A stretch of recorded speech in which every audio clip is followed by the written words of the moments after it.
Even though I explained this in a comment, when you get up in the morning and you turn on your faucet and you have clean water, that's because the federal government set the standards regarding the water. In developing nations, third world nations, where they don't have those standards, there's brown water coming out your faucet.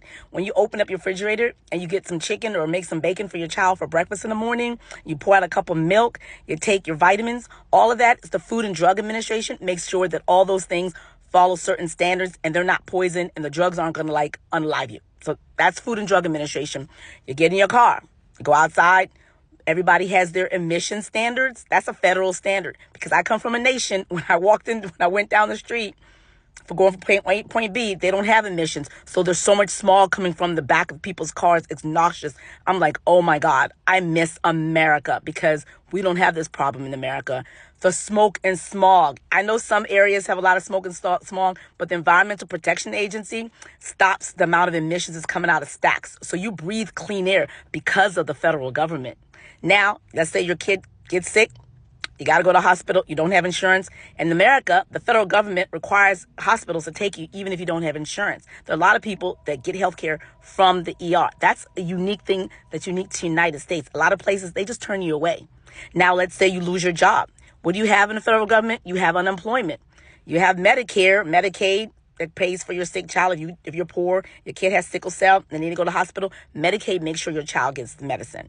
We have certain inoculation to make sure your kids doesn't get measles, mumps, and rubella, all that sort of stuff like that. Those federal standards that are passed down in the states, that's the federal government. Maybe you lose your job, you need housing subsidy. You need food subsidy. Welfare, all that stuff is administered through the federal government. We have what's called a safety net. A lot of nations, they don't have that. You know how their poor gets taken care of? They rely on what's called non-governmental organizations, charity, outside agencies to come in and provide food and ship food to Africa because they don't have what we have here. A federal government based on your taxes that makes sure that when you're sick, when you don't have a home, when you don't have food, when you don't have housing, the federal government makes sure you take care of. That's a safety net. That's a benefit of the federal government. So when you say you don't need government, are you sure you don't need government?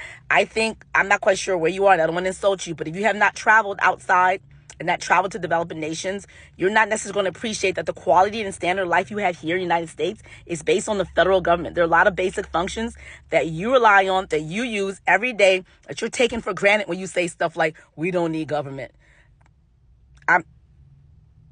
I said this before, but I'm gonna leave it there. I'm trying not to insult people who I respond to, because the last person I did that, anyway, yeah. I don't think you truly understand the extent to which federal government in the United States provides for your quality of life, because you wouldn't be saying stuff like that. We don't need no government, girl.